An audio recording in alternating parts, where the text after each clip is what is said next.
Good morning students.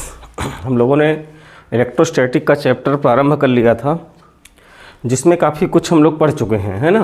Electric field वाला chapter पहले शुरू हुआ था, फर्स्ट चैप्टर नाम का, और इसके बाद हमारा क्या आ गया था, इलेक्ट्रिक पोटेंशियल एंड कैपेसिटेंस नाम का चैप्टर। इलेक्ट्रिक पोटेंशियल में एक मिनट, इलेक्ट्रिक पोटेंशियल में हम लोगों ने सब कुछ ख़त्म कर लिया है। अब हम प्रवेश करने जा रहे हैं इलेक्ट्रिक कैपेसिटेंस के लिए। लेकिन उसके पहले एक छोटी सी हेडिंग छूट गई थी कल की क्लास से, डाइलेक्ट्रिक स्ट्रेंथ क्या होती है, पराविद्युत सामर्थ्य क्या होती है। देखिए, छोटी छोटी डिफिनेशंस जो होती हैं ना, 2 लाइन की 3 लाइन की, तो उनको आप याद करके भूल जा रहे हो, फिर याद करते हो, फिर भूल जा रहे हो। लेकिन एग्ज़ाम में पूछता है, उनके कॉन्सेप्ट को अगर पकड़ोगे तो आपको शायद है कि वो भूलेंगी चीज़ें नहीं, और कॉन्सेप्ट को पकड़ सको, मेरा ऐसा प्रयास रहता है। और मैं ऐसी चीज़ों को उठाऊंगा भी, और उठा रहा भी हूँ लेने के लिए, है ना। कल मैंने लास्ट में वीडियो में एक रिक्वेस्ट आपसे किया था कि अगर आपको मेरे पढ़ाने से थोड़ा सा भी फ़ायदा हो रहा है तो आप मेरे चैनल को अधिक से अधिक सब्सक्राइब करवाइए, ताकि मुझे तो नहीं पता कि क्या होता है, लेकिन इसमें कहते हैं कुछ लिमिट है इसकी, कितना सब्सक्राइबर होने के बावजूद आप आगे रन कर पाएंगे या नहीं कर पाएंगे। तो आप लोग तो हमसे अधिक समझदार हो, मेरा काम है केवल ये आपको पढ़ाने का, और जितना बेहतर से बेहतर हो सकेगा मैं पूरी फिजिक्स का कंटेंट आपको देने वाला हूँ। ठीक है, तो आइए हम शुरू करते हैं। डाइलेक्ट्रिक स्ट्रेंथ, पराविद्युत सामर्थ्य। Maximum value of dielectric field which can be applied on parallel plates without breaking of molecules is called dielectric strength. अब ये डिफिनेशन आ गई, इसको याद कर लो। लेकिन अगर इसको समझने के लिए जाओ तो क्या होगा, देखो, जैसे ये एक हमारे पास 2 पैरेलल प्लेट हो गई हैं, इन प्लेट के बीच में अगर हम पोटेंशियल डिफरेंस अप्लाई करते हैं तो सिंपल सी बात है कि अगर हमने पोटेंशियल डिफरेंस इनके बीच अप्लाई किया तो इलेक्ट्रिक फील्ड भी इनके बीच क्या होगा, अप्लाइड इंक्रीज होगा। अगर मैं दोनों प्लेटों के बीच पोटेंशियल डिफरेंस को इंक्रीज करता हूं, अगर मैं दोनों प्लेटों के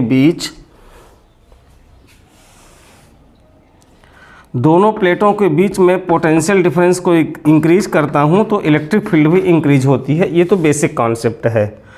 अब इनके बीच में जो ये डाइलेक्ट्रिक स्लैब रखा है, ये एक मान लीजिए कि डाइलेक्ट्रिक स्लैब है, और इस डाइलेक्ट्रिक स्लैब के जो मॉलिक्यूल्स हैं तो वो इस प्रकार से अरेंज होने लगते हैं। एक हॉरिजॉन्टल लाइन में ये मॉलिक्यूल्स इस प्रकार से अरेंज होते हैं। पहले ये ऐसे अरेंज नहीं रहते हैं, जब तक इलेक्ट्रिक फील्ड अप्लाइड नहीं किया जाता तो ये किसी भी स्थिति में हो सकते हैं, और इलेक्ट्रिक फील्ड अप्लाई करने से ये इस प्रकार से हॉरिजॉन्टल लाइन में अरेंज होना शुरू हो जाते हैं। हम पोटेंशियल डिफरेंस को हम और बढ़ाते हैं, इनका अरेंजमेंट तेज़ी से बढ़ता है। लेकिन अगर हम इसको बढ़ाते बढ़ाते एक स्थिति ऐसी आ जाती है कि इलेक्ट्रिक फील्ड के कारण ये मॉलिक्यूल ब्रेक कर जाते हैं, और जब ये मॉलिक्यूल ब्रेक कर जाते हैं तो इनसे इलेक्ट्रॉन रिलीज होते हैं, और इलेक्ट्रॉन रिलीज होते हैं तो ये कंडक्टर इसके अंदर चलना शुरू कर देते हैं। तब कहीं जा कर के ये जो हमारा मटेरियल था, तो ये मटेरियल अब डाइलेक्ट्रिक नहीं रह जाता, अब ये हमारा एक कंडक्टर की तरह बिहेव करना शुरू कर देता है। लेकिन हमें उस केस तक जाना ही नहीं है कि हम इसको कंडक्टर जैसा बिहेव करवा सकें। तो हम देखिए, पोटेंशियल डिफरेंस की वैल्यू को आप बढ़ाओ, इलेक्ट्रिक फील्ड बढ़ेगा, इसको और बढ़ाओ और बढ़ेगा। लेकिन इतना इलेक्ट्रिक फील्ड को मत लेके चले जाओ कि ये मॉलिक्यूल्स ब्रेक कर जाएं, और ये ब्रेक करके किसकी तरह बिहेव करना शुरू कर दें, कंडक्टर की तरह बिहेव करना शुरू कर दें। तो हमें इलेक्ट्रिक फील्ड की कम वैल्यू नहीं लेनी है, और हमें इलेक्ट्रिक फील्ड की वो उतनी हाई वैल्यू भी नहीं लेनी है कि ये कंडक्टर बन जाए।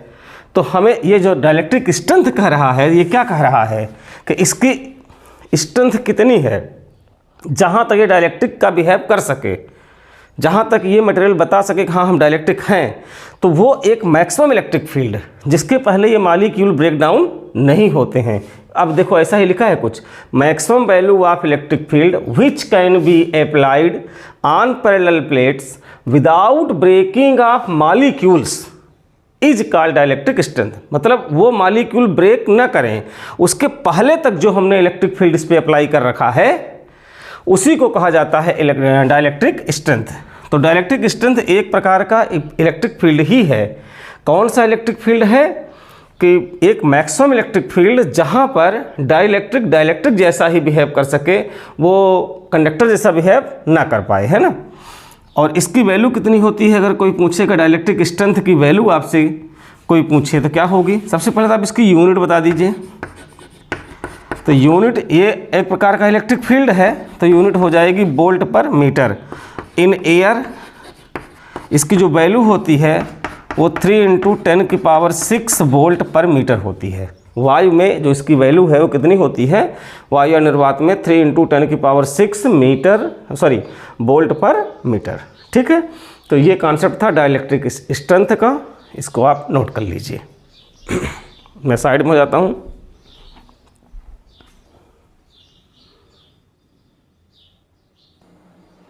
अब हमारी अगली हेडिंग है बच्चों इलेक्ट्रिकल कैपेसिटेंस, विद्युत धारिता। इसको समझने के पहले आइए कुछ छोटी छोटी बातें जान लो। आपको बताया गया है कि जो इलेक्ट्रिक चार्ज होता है वो पोटेंशियल के डायरेक्टली प्रोपोर्शनल होता है। ठीक, आप बोलोगे we know that electric charge is directly proportional to potential difference. आप इसको ध्यान से अगर देखोगे ना तो बुक में ऐसा लिखा रहता है कि potential difference is directly proportional to electric charge. उसमें ऐसा लिखा रहता है कि पोटेंशियल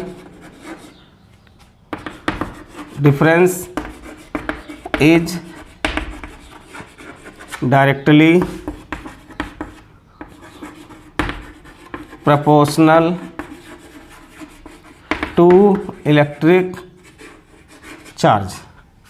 और जब ऐसा लिखा है potential difference is directly proportional to electric charge, तो हम इसको लिख सकते हैं कि V प्रोपोर्शनल टू Q लिख सकते हैं। लेकिन उसके बाद किताब में आपको लिखा है, मैं दोनों बातों को एक साथ लेके चल रहा हूँ। बुक में आपको लिखा मिलेगा Q proportional to V, V proportional to Q नहीं लिखा है। चलो एक बार इस बात को हम स्वीकार कर लिए कि A प्रोपोर्शनल टू B है, चाहे B प्रोपोर्शनल टू A है, दोनों बातें एक ही हैं। छोटी छोटी गलतियाँ जो बच्चे करते हैं उस पर नज़र आपका ले जाना चाहता हूँ मैं। अगर इसको ऐसा बच्चों ने लिखा तो उनको याद रहता है कि प्रोपोर्शनल का चिन्ह हटाएंगे तो बराबर और एक कांस्टेंट यहाँ आ जाता है C। क्या कांस्टेंट आ जाता है? C। तो C की वैल्यू यहाँ से क्या हो जाती है? V/Q। लेकिन बुक में ऐसा लिखा मिला है आपको Q प्रोपोर्शनल टू V, और जब ये प्रोपोर्शनल का सिंबल हटता है तो इक्वल और कांस्टेंट आता है C। तो C बराबर यहाँ से क्या हो जाता है? Q/V। अब देखिए ये दोनों बातें तो सही हो नहीं सकती कि C बराबर Q/V हो या C बराबर V/Q हो। इन दोनों में से कोई एक ही बात तो सही है। हम कहते हैं कि अगर हम इसको लेके चलते हैं कि potential difference is directly proportional to electric charge, तो ये सही लिखा है और उस हिसाब से ये सही हो रहा है। लेकिन ये आपका गलत है ना। ये सही है जो बुक में लिखा है कि potential difference is directly proportional to electric charge, Q proportional to V, Q = CV, C = Q/V। तो यहाँ से आप ये निष्कर्ष मत निकालिए कि हम potential difference is directly proportional to electric charge को V प्रोपोर्शनल Q नहीं लिख सकते, Q प्रोपोर्शनल V लिख सकते हैं। आप चाहे V प्रोपोर्शनल Q लिखो, आप चाहे Q प्रोपोर्शनल V लिखो, दोनों बातें ही सेम हैं, इनमें कोई अंतर नहीं है।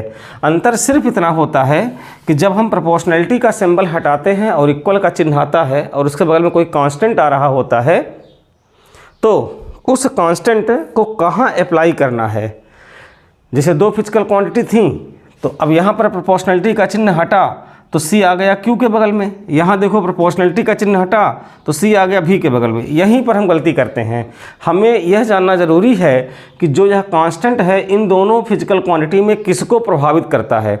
जिसको प्रभावित करेगा उसी के पास जाके शिफ्ट हो जाएगा, और जिसको प्रभावित नहीं करेगा उसके पास शिफ्ट नहीं होगा। तो जो कैपेसिटी है वो पोटेंशियल को प्रभावित करती है, इसलिए C V के बगल में शिफ्ट हो रहा है।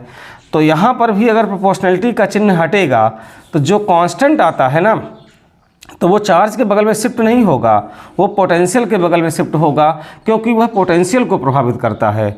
और तब इस हिसाब से अगर आप फार्मूले को देखोगे तो तुमको C = क्या मिल जाएगा? Q/V। और यहाँ से भी देखो तो C = क्या मिल रहा है? Q/V। अब ये दोनों बातें सही हैं। चाहे तो आप Q प्रोपोर्शनल V लिखो, चाहे आप V प्रोपोर्शनल Q लिखो। और जब प्रोपोर्शनलिटी हटेगी तो जो कांस्टेंट यहाँ आता है C, वो कांस्टेंट किसको प्रभावित करता है? तो पोटेंशियल को प्रभावित करता है, इसलिए पोटेंशियल के पास लगाया जाता है।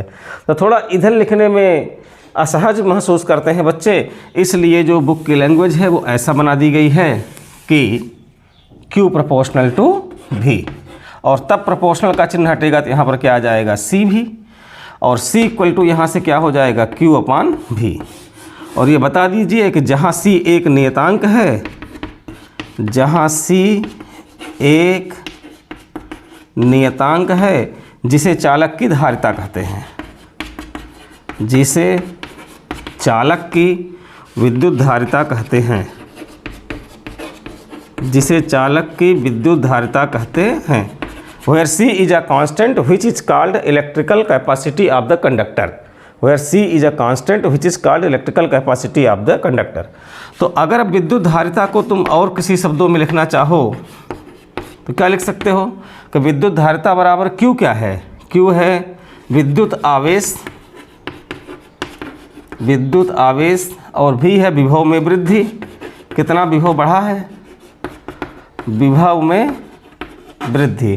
तो यहाँ से आप एक छोटी सी परिभाषा और दे सकते हो विद्युत धारिता की, कि विद्युत आवेश और विभव में वृद्धि के अनुपात को विद्युत धारिता कहते हैं। विद्युत आवेश और विभव में वृद्धि के अनुपात को विद्युत धारिता कहते हैं। या यहाँ से एक काम और कर लो कि इसका मात्रक बता दो, इसका मात्रक बता दो। तो मात्रक आपको बताना है अगर, तो ये एसआई सिस्टम में अलग होता है, उसको हम लोग बोलते हैं फैरड। क्या बोलते हैं बच्चों? फैरड। और सीजीएस सिस्टम में जो होता है तो उसको हम लोग ईएसयू भी बोलते हैं, और ईएसयू में क्या बोलते हैं? स्थैत फैरड। क्या बोलते हैं? स्थैत फैरड। तो इसका मात्रक एसआई में क्या होता है? फैरड, और सीजीएस में क्या होता है? स्थैत फैरड। ठीक है, अब इसको थोड़ा सा आप स्क्रीनशॉट लो तो हम मिटा करके फिर कुछ बातें और इसमें बताना चाहते हैं। ठीक है ना? देखिए फैरड और स्थैत फैरड। अब आपसे पूछ लेता है कि एक फैरड में कितने स्थैत फैरड होते हैं। तो ये आपको दिमाग में रखना है कि एक फैरड में 9 × 10⁻11 स्थैत फैरड होते हैं। ये एग्जाम में डायरेक्ट पूछ लेते हैं कि how many statfarad in 1 farad. तो एक फैरड में कितने होते हैं? 9 × 10⁻11 स्थैत फैरड। इसको याद करने के लिए देखो हमने 2-3 फिजिकल क्वांटिटी को समझा। एक फिजिकल क्वांटिटी हमारे पास क्या थी? आवेश, जिसको हम लोग चार्ज कहते हैं। एक हमारे पास आई विभव, पीछे पढ़ चुके हैं, जिसको हम लोग पोटेंशियल कहते हैं। और अभी अभी हमारे पास आई धारिता, जिसको हम लोग कैपेसिटी कहते हैं। इन तीनों का एसआई मात्रक और सीजीएस मात्रक क्या होता है, ये आपको जानना है। साथ ही ये है क्या? ये विद्युत राशियां हैं, ये विद्युत राशियां हैं। तो एसआई मात्रक और सीजीएस मात्रक, और सबसे खास चीज़ कि एसआई और सीजीएस में संबंध, एसआई और सीजीएस में संबंध। इसको मैंने चार्ट इसलिए बना करके दिखा रहे हूँ ताकि आपको अच्छे से याद रहे ये रिलेशन। कभी कभी बच्चे इसके वाले को कूलाम वाले से जोड़ देते हैं, बोल्ट वाले से जोड़ देते हैं, बोल्ट वाले को फैरड वाले से जोड़ देते हैं, ऐसा गलती करते हैं। तो एक बार में देखिएगा, सभी इसका मात्रक चार्ज का तो क्या हो गया? कूलाम, कोई दिक्कत नहीं। इसका हो गया बोल्ट, कोई दिक्कत नहीं। इसका हो गया फैरड, कोई दिक्कत नहीं। सीजीएस मात्रक की अगर मैं बात करूं तो ये क्या हो गया? स्थैत कूलाम, स्थैत कूलाम। और इसका सभी में स्थैत लगा दो, बस सभी में क्या लगा दो? स्थैत बोल्ट, स्थैत फैरड। अब सबसे खास बात यह है कि एक कूलाम में कितने स्थैत कूलाम होते हैं ये बताओ, एक बोल्ट में कितने स्थैत बोल्ट होते हैं ये बताओ, एक फैरड में कितने स्थैत फैरड होते हैं ये बताओ। तो एक कूलाम में कितने स्थैत कूलाम होते हैं? तो आप लिखोगे 1 कूलाम इक्वल टू 3 × 10⁻³ कितना 9, 3 इंटू 10 की पावर 9 स्थैत कूलाम। मैं यहाँ लिख दूँ, शायद आगे न दिख रहा हो। 3 इंटू 10 की पावर 9 स्थैत कूलाम। और अगर मैं स्थैत बोल्ट की बात करता हूँ, किसकी? स्थैत बोल्ट की, तो 1 बोल्ट बराबर होता है 1/300 स्थैत बोल्ट। 1 बोल्ट में 1/300 स्थैत बोल्ट होते हैं। अब अभी अभी सूत्र आपने निकाला कैपेसिटी का कि C बराबर Q/V, तो Q की वैल्यू आप रख दो 3 × 10⁹ अब बटे V की वैल्यू रख दो 1/300। ये दोनों ऊपर चले गए तो 3 3 जा 9, 2 0 इसका, तो 10 की पावर क्या हो गया 11। देखो ये वाला डाटा मिल गया। तो 1 फैरड बराबर 9 × 10⁻11 स्थैत फैरड। क्या कोई समस्या है? तो इस प्रकार से आप समरी देख सकते हो कि आवेश का, विभव का, धारिता का एसआई मात्रक क्या है, सीजीएस मात्रक क्या है, और एसआई मात्रक का सीजीएस मात्रक के साथ किसका क्या संबंध है। एक कूलाम में कितने स्थैत कूलाम, एक वोल्ट में कितने स्थैत वोल्ट, और एक फैरड में कितने स्थैत फैरड। ठीक है, इसको नोट करिए, मैं साइड में हो रहा हूँ।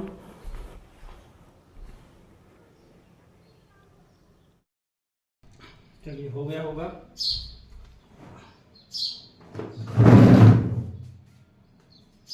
अब हम ये देखते हैं, कभी कभी एक प्रश्न पूछता है, what is 1 farad electric capacity.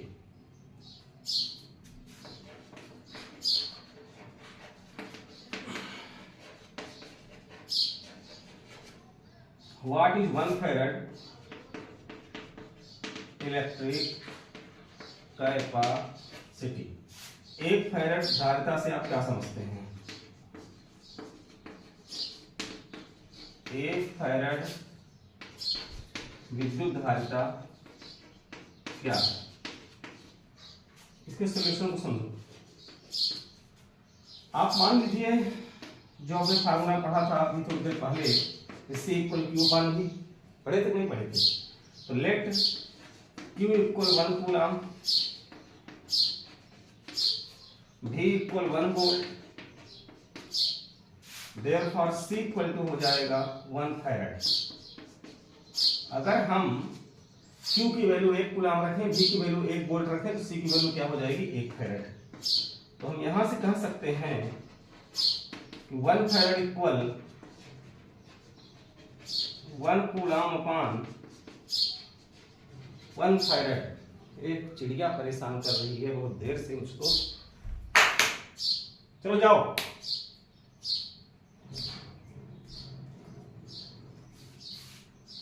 One farad equal to 1 coulomb upon 1 volt. यहां से आप 1 फैरड की डेफिनेशन दे सकोगे कि यदि किसी चालक को 1 कूलाम आवेश देने से उसके विभव में 1 वोल्ट की वृद्धि होती है। यदि किसी चालक को 1 कूलाम आवेश देने से उसके विभव में 1 वोल्ट की वृद्धि होती है, तो चालक की धारिता 1 फैरड कहलाती है। फिर से सुनिएगा कि किसी चालक को अगर आप 1 कूलाम आवेश दे रहे हो और उसके पोटेंशियल में, उसके विभव में 1 वोल्ट का इंक्रीमेंट होता है, तो जो चालक की कैपेसिटी हो क्या कहलाएगी 1 फैरड। ठीक है। अब इसके बाद फैरड जो है ये बहुत बड़ा मात्रक है कैपेसिटी का। जो विद्युत धारिता को हम मेजर करते हैं तो फैरड इसका बहुत बड़ा मात्रक है। तो हम फैरड का प्रयोग जनरली नहीं कर सकते हैं, इसलिए इसके छोटे मात्रक बताए गए हैं। और उन छोटे मात्रक को हम फैरड के साथ कैसे रिलेट करते हैं ये देखो। जैसे हम माइक्रो फैरड, सबसे अधिक हम इसी का प्रयोग करते हैं, माइक्रो फैरड। उसके बाद हम नैनो फैरड,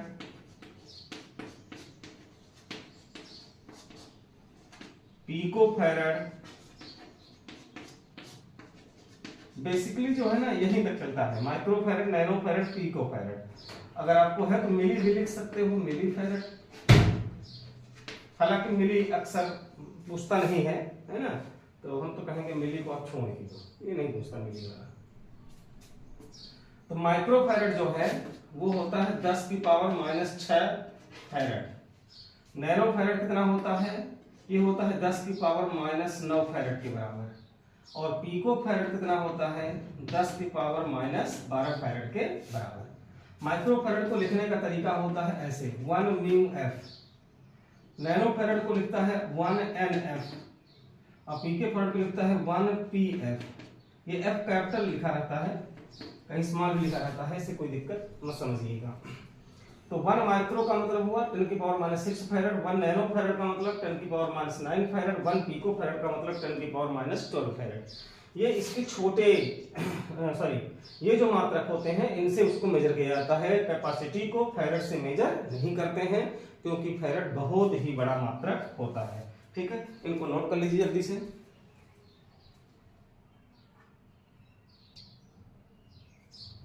चलिए, नोट हो गया। अब क्यों ना इस बात की चर्चा कर ही ली जाए कि हम कैसे माने कि एक फैरेड कैपेसिटी बहुत बड़ा मात्रक होता है। तो इसको थोड़ा सा ये समझ लेते हैं। कभी कभी प्रश्न बना के लिख देता है कि prove that 1 farad capacity is very large unit. सिद्ध कीजिए कि 1 फैरेड धारिता बहुत बड़ा मात्रक है।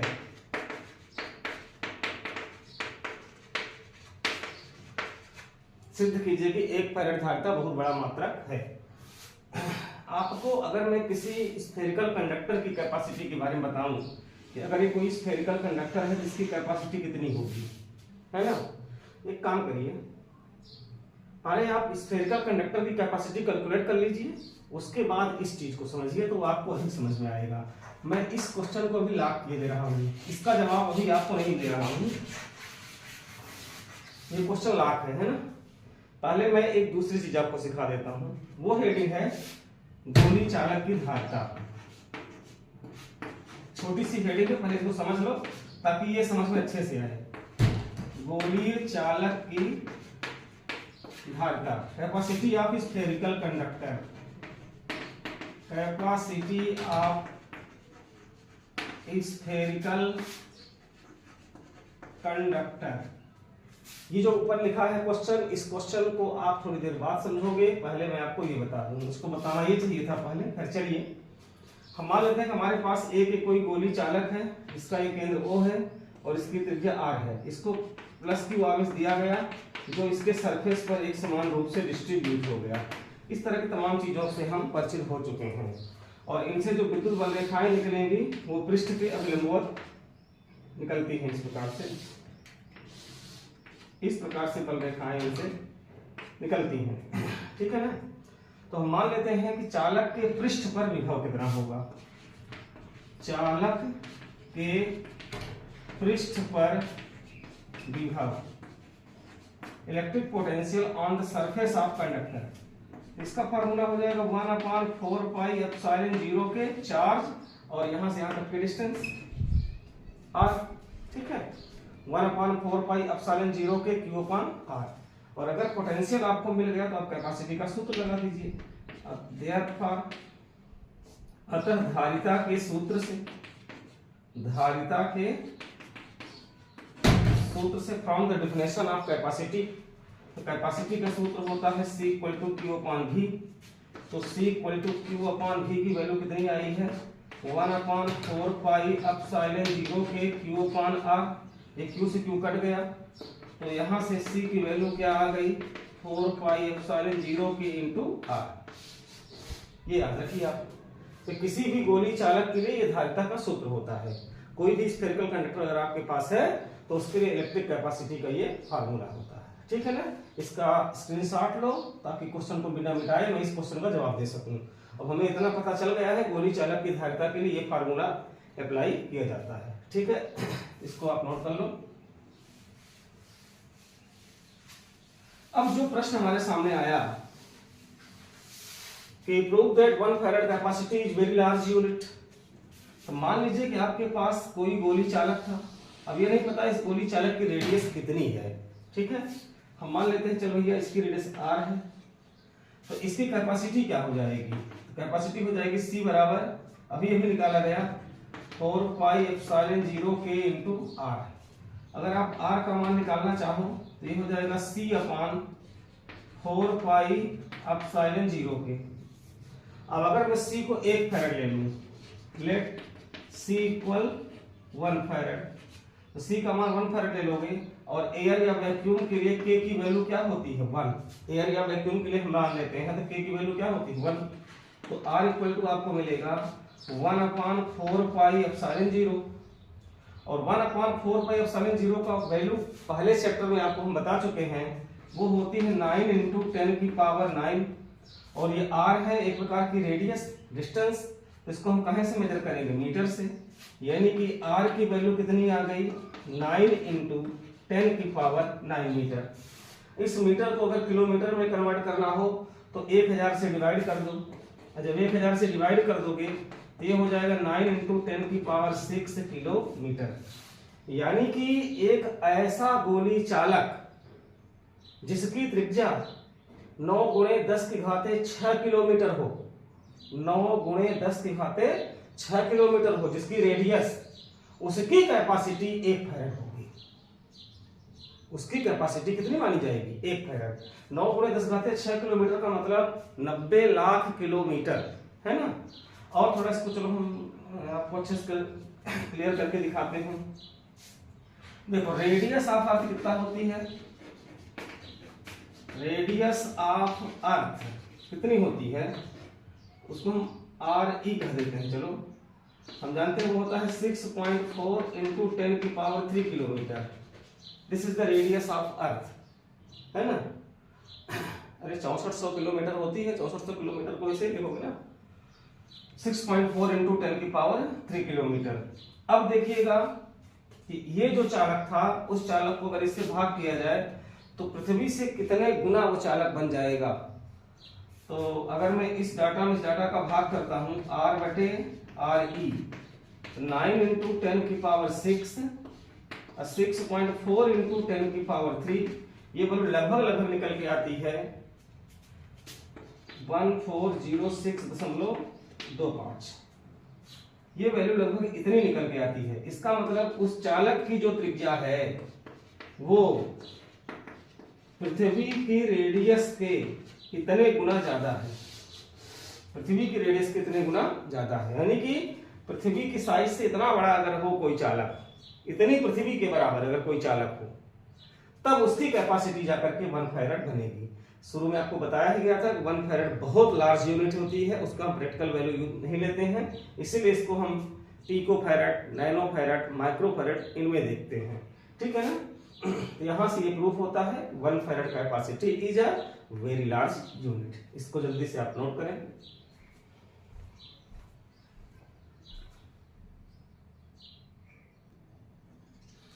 चलिए बच्चों अगला टॉपिक समझते हैं, factors affecting the capacity of conductor. चालक की धारिता को प्रभावित करने वाले कारक। अब चालक की धारिता को अगर कोई कारक प्रभावित करेगा तो पोटेंशियल से रिलेट करके आपको चलना है। पोटेंशियल जहां जहां बढ़ेगा कैपेसिटी वहां वहां घटेगी, और चार्ज जहां जहां बढ़ेगा पोटेंशियल वहां वहां बढ़ेगा।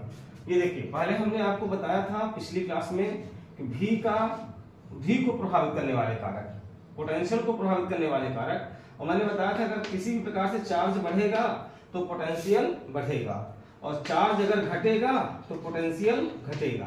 अब आज की कहानी क्या है, कैपेसिटी की बात मैं कर रहा हूं। तो कैपेसिटी को रिलेट करना है पोटेंशियल के साथ, कि जहां जहां पोटेंशियल बढ़ेगा वहां वहां क्या होगा, कैपेसिटी बढ़ेगी, ओ घटेगी, उल्टा चलेगा।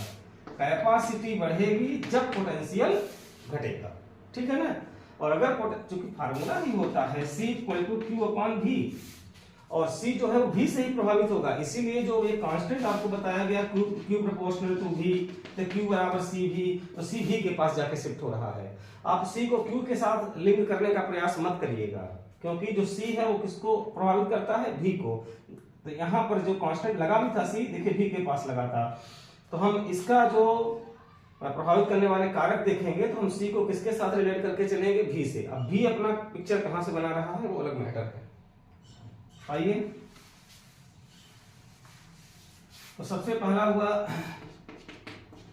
चालक के आकार पर, चालक के आकार पर आप खुद बताइए, अगर चालक का आकार बढ़ता है, अगर चालक का आकार बढ़ता है तो उसका पोटेंशियल क्या हो जाता है, आप खुद बताइए। अगर किसी चालक का आकार बढ़ाओगे तो उसका पोटेंशियल डिक्रीज होता है। मैंने सिखाया था आपको ना कि एक छोटी सी प्लेट, उस पर चार्ज है, उसी को आकार बढ़ा दिया गया तो वही चार्ज पूरे में फैल गया, तो दिखने में चार्ज कम दिखा, चार्ज कम दिखा, पोटेंशियल डिक्रीज हुआ। तो जब चालक का आकार बढ़ाते हो तो पोटेंशियल घट जाता है ना। On the size of conductor, चालक का आकार बढ़ाने से पोटेंशियल घटता है। अब पोटेंशियल घटेगा तो कैपेसिटी क्या हो जाएगी, बढ़ जाएगी। तो आप सीधे कह सकते हो कि चालक का आकार बढ़ाने से, चालक का आकार बढ़ाने से धारिता बढ़ जाती है। अब ये बार बार लिखूंगा नहीं मैं, इसको आपको समझा रहा हूं तो आप नोट कर सकते हो। दूसरी बात, चालक के समीप अन्य चालक की उपस्थिति पर, चालक के समीप अन्य चालक की उपस्थिति पर,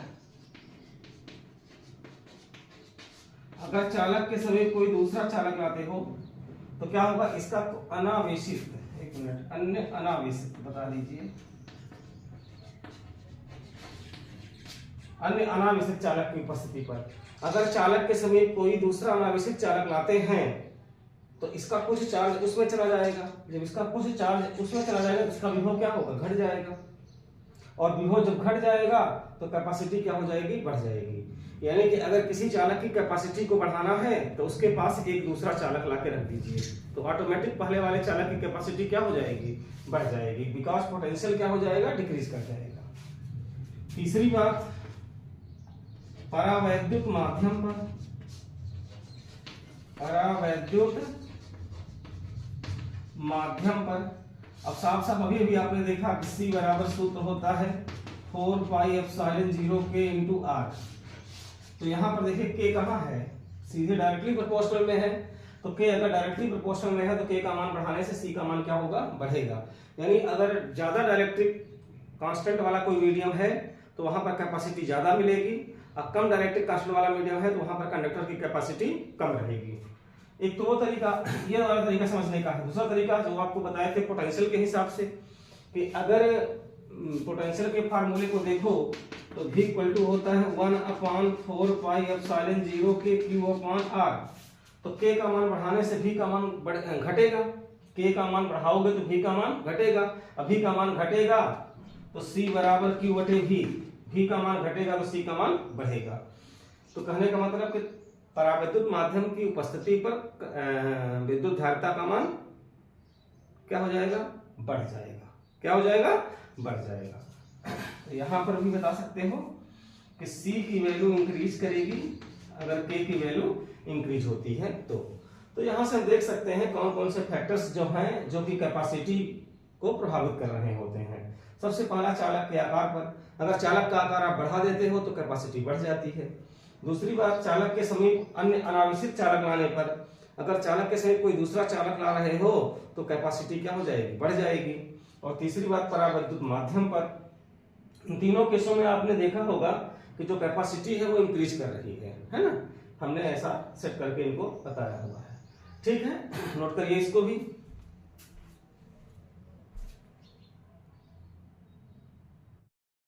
चलिए एक न्यूमेरिकल ले लेते हैं।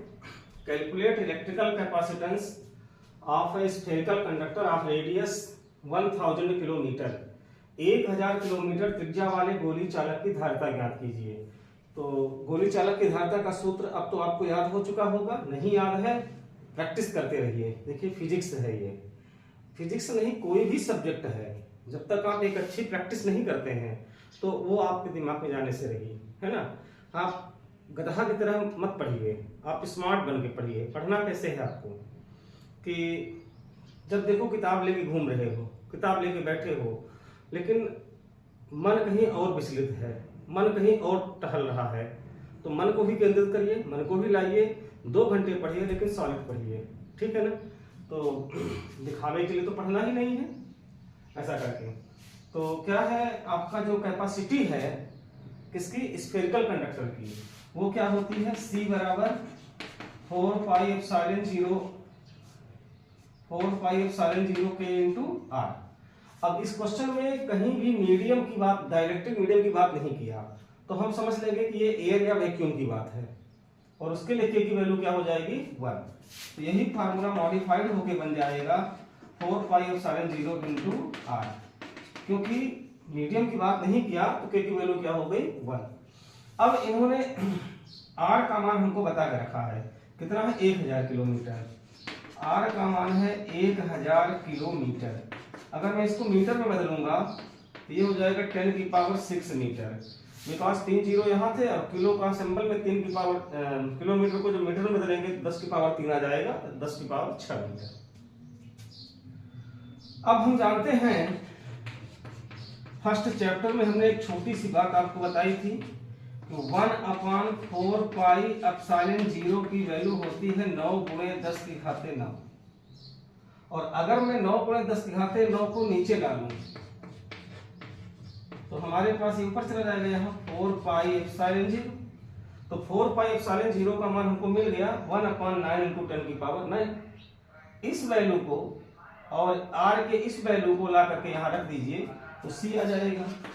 तो C इक्वल टू क्या हो जाएगा, जहां 4πε0 है वहां 1/9 × 10⁹ इंटू R की वैल्यू जो है वो है 10⁶। ये 10⁶ से 10⁶ कैंसिल हो गया, तो 1/9 × 10⁻3। 10⁻3 को ऊपर ले जाओ तो 1/9 × 10⁻−3। इसमें 10 का ऊपर नीचे गुणा कर दो तो ये हो गया 10/9। जो नीचे 10 का गुणा किया ऊपर चला गया फिर से, तो 10⁻⁻4 हो गया। इसको अगर तुम 9 से डिवाइड करोगे तो हो जाएगा 9 एकम 9, फिर 1 1 1 1 करके ऐसे आता चला जाएगा 10⁻⁻4। अगर आप इसमें 100 का गुणा 100 का भाग कर दो, 100 का गुणा 100 का भाग, ये हो जाएगा 111.11 गुणे 10⁻⁻4 बटे 100 का भाग कर रहे हो, मतलब 10⁻2। और ये 10⁻2 ऊपर जाएगा, 10 ऊपर क्या बन जाएगा, 111.11 गुणे 10⁻6। और 10⁻6 मैं इसलिए बनाया हूँ कि मैं जो आंसर हमारा यहाँ पर आया है बच्चों, ये वाला आंसर ये आया है फैरेड में, इसमें आया है फैरेड में। चाहे तो आप इतना बोल दो, चाहे यहीं से आंसर दे के बोल सकते हो, क्या इसको भाग दे करके यहाँ से, हाँ यहाँ से भाग दे करके बोल सकते हो कि 1.1 × 10⁻⁻4 फैरेड। लेकिन मैं फैरेड को माइक्रो फैरेड में कन्वर्ट करने के लिए प्रयास में लगा हुआ था, इसलिए मैंने यहाँ 100 से भाग किया, 100 का गुणा किया, तो ये हमको ऐसा मिल गया 10⁻⁻6। अब 10⁻⁻6 जब हटेगा तो उसकी जगह पर माइक्रो फैरेड आ जाएगा, तो 111.11 माइक्रो फैरेड। इस गोली चालक की इतनी कैपेसिटी निकल के आएगी। अगर ऑब्जेक्टिव क्वेश्चन आया है तो हो सकता है माइक्रो फैरेड में ऑप्शन दिया हो और आपने यहाँ निकाला, उस तरह की चीज नहीं दिख रही थी, इसलिए थोड़ा सा यहाँ पर कन्वर्जन आपको सिखाया गया है। ठीक है, इसको नोट करिए।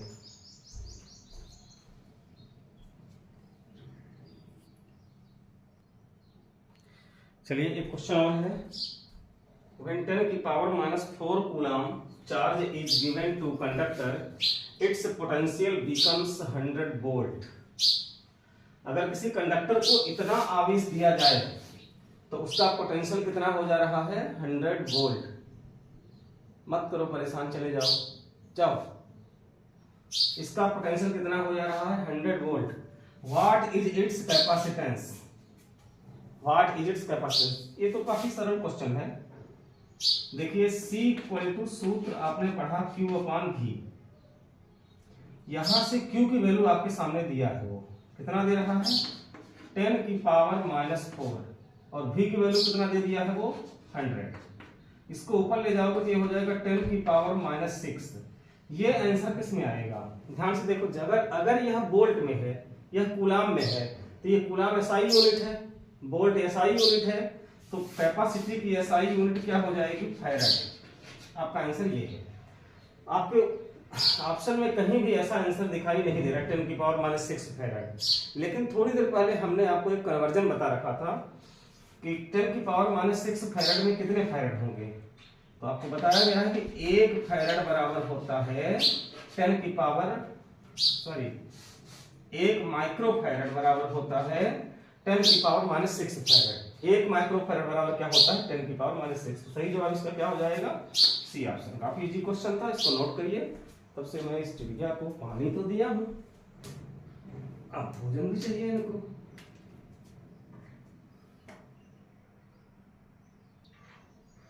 एक प्रश्न और नोट करो। Radius of earth is 6400 kilometre. Calculate its electrical capacitance in microfarad. पृथ्वी है, उसकी रेडियस बता रहा है कि 6400 किलोमीटर है। इसकी रेडियस कितनी दिया है? 6400 किलोमीटर। हिंदी वाले बच्चे सवाल को ध्यान से समझो कि पृथ्वी की त्रिज्या 6400 किलोमीटर है, उसकी धारिता माइक्रोफैराड में क्या होगी? उसकी धारिता निकालना है, काहे में निकालना है? माइक्रोफैराड में। तो पृथ्वी एक गोली चालक की तरह व्यवहार करेगी, और गोली चालक की धारिता का सूत्र होता है C बराबर 4πε0K × R।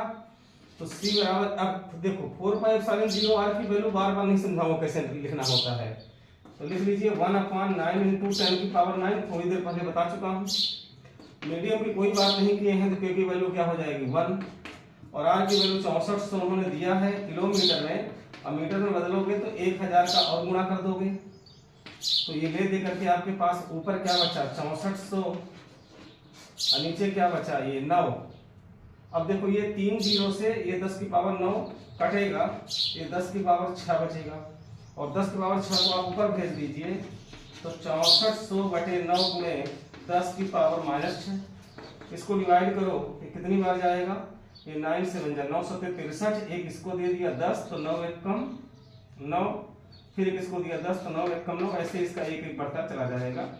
10 की पावर -6 फैराड, ये आपका आंसर है।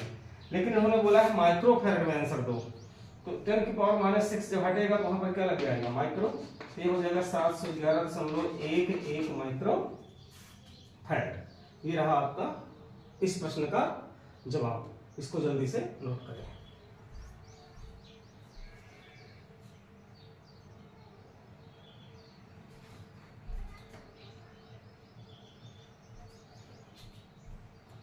हो गया है, तो आई थिंक अब आज की क्लास को यहीं पर मैं क्लोज करूंगा, ज़्यादा हो रहा होगा आपको। अब हम अगले लेक्चर में क्या लेंगे? टाइप्स ऑफ कैपेसिटर, कैपेसिटर की concept and types of capacitor. Capacitor होते क्या हैं, उनका सिद्धांत क्या है, और उनके जो प्रकार हैं हमारे पास, पैरेलल प्लेट कैपेसिटर, और पैरेलल प्लेट के बीच में कोई डाइलेक्ट्रिक मीडियम भर दिया जाए पार्शियली, उस तरह का कैपेसिटर, स्फेरिकल कैपेसिटर है ना, सिलिंड्रिकल कैपेसिटर, तमाम तरह के हमारे पास कैपेसिटर्स हैं। नेक्स्ट क्लासेस में हम उनकी चर्चा करेंगे। आज के लिए इतना ही रखिए, और इसको 1-2 बार रिवाइज कर लेंगे, बाकायदे नोट्स बनाते चले जाइएगा, क्योंकि कुछ चीज़ें मैं लिख नहीं पा रहा हूँ बोर्ड में, लेकिन मुंह से बोल रहा हूँ, तो उसको आप थोड़ा सा पॉज करके नोट कर सकते हो अपनी कॉपी में, ठीक है ना। और जो भी सजेशन आपको देना होगा हमें, आप कमेंट बॉक्स में जा करके दे सकते हैं, उसका पूर्णतः मैं पालन करूँगा, और जो भी गलतियाँ होंगी उसको सुधार दूंगा। ठीक है, धन्यवाद।